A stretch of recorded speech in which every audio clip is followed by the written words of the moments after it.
पानी की लगातार बढ़ती मांग को पूरा करने के लिए मीरा भाईंदर के नागरिकों को अतिरिक्त पानी के लिए अब और भी लंबा इंतजार करना पड़ सकता है, क्योंकि इस शहर में सूर्या क्षेत्रीय जल आपूर्ति योजना से पानी पहुंचाने वाली पाइपलाइन ही नहीं बिछी है। हाल ही में मीरा भाईंदर महानगर पालिका ने 425 करोड़ का टेंडर निकाला है, जिसमें कम से कम 2.5 साल का वक्त लग सकता है। ऐसे ही योजना कई साल से विलंबित हो रही है। मुंबई महानगर क्षेत्र MMRDA द्वारा कार्यान्वित की जा रही है और 1 दशक से अधिक समय में से काम चल रहा है। परियोजना के 2 महानगर पालिकाओं वसई विरार महानगर पालिका और मीरा भाईंदर महानगर पालिका को प्रतिदिन 403 मिलियन लीटर पानी की आपूर्ति करने के लिए डिजाइन किया गया है। इसमें 27 और भी गांव शामिल हैं। अब जाकर MBMC ने पानी की पाइपलाइन बिछाने के लिए टेंडर मंगाया है। MMRDA घोड़बंदर रोड पर चैना तक ही एक मास्टर बैलेंसिंग जलाशय तक पाइपलाइन बिछाएगा। चैना गाँव की पहाड़ी से MBMC को करीब 425 रुपए खर्च कर वितरण लाइन बनानी होगी। अब सवाल ये उठता है कि क्या प्रशासन को इस बात का इल्म नहीं था कि यहाँ उसे पाइपलाइन बिछानी है, जो अब टेंडर प्रक्रिया में गए हैं। दूसरा सवाल यह है कि क्या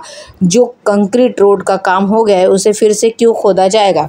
आपूर्ति पाइपलाइन को घोड़बंदर रोड के साथ चैना से होटल फाउंटेन तक रखा जाएगा और उसके बाद यह पश्चिमी एक्सप्रेस राजमार्ग के समांतर दहीसर टोल नाका तक जाएगी। इसके लिए पाइपलाइन बिछाने का काम और अतिरिक्त जल वितरण नेटवर्क से जोड़ने में कम से कम 2.5 साल का समय लगेगा। अभी तक जब से परियोजना डिले हो रही थी तब तक डिस्ट्रीब्यूशन लाइंस के बारे में सोचा तक नहीं गया। अब जब परियोजना तैयार हो गई है और शायद अगले महीने वसई विरार में लागू भी हो सकती है, तो डिस्ट्रीब्यूशन लाइंस के लिए टेंडर में फंस गए और मीरा भाईंदर में लगातार प्रोजेक्ट को पास किया जा रहा है। पानी की कमी है, शायद यही पानी माफियाओं को जन्म देती है। पानी की मीरा भाईंदर में काफी किल्लत है। तकरीबन 50 mld पानी की रोज कमी हो रही है। जब भी चुनाव आता है तब ये सारी चीजें आने लगती हैं और चुनाव जाने के बाद वैसी की वैसी धरी रह जाती हैं। अब देखना ये होगा कि क्या ये 2.5 साल भी जनता को निकालने होंगे और आखिर जनता कर ही क्या सकती है।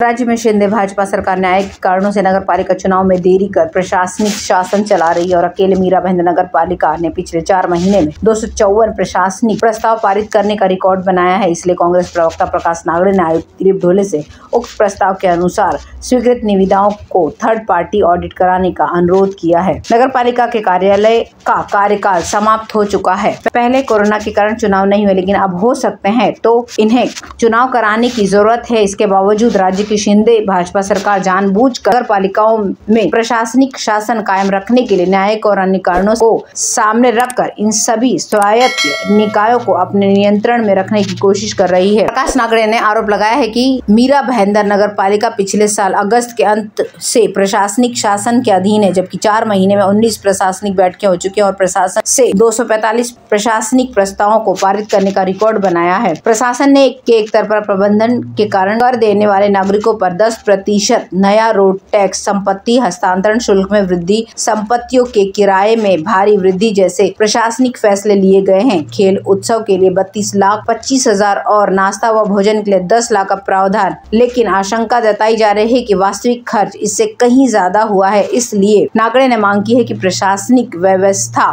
के तहत स्वीकृत टेंडरों की उच्च स्तरीय जांच के बाद थर्ड पार्टी ऑडिट कराया जाए।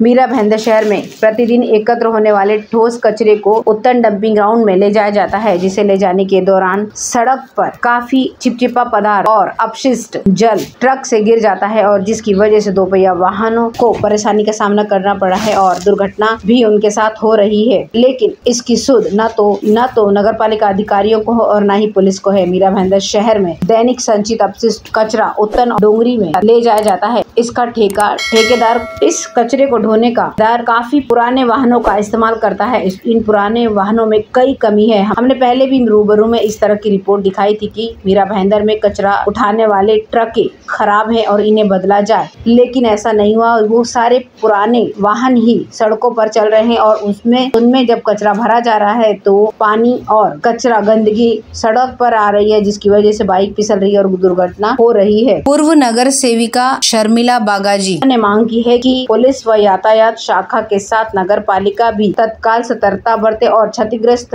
और टूटी हुई सड़कों पर मरम्मत के लिए ठेकेदार को निर्देश दे और वाहनों को वो दुरुस्त करवाए, अन्यथा उन पर दंडात्मक कार्रवाई की जाए।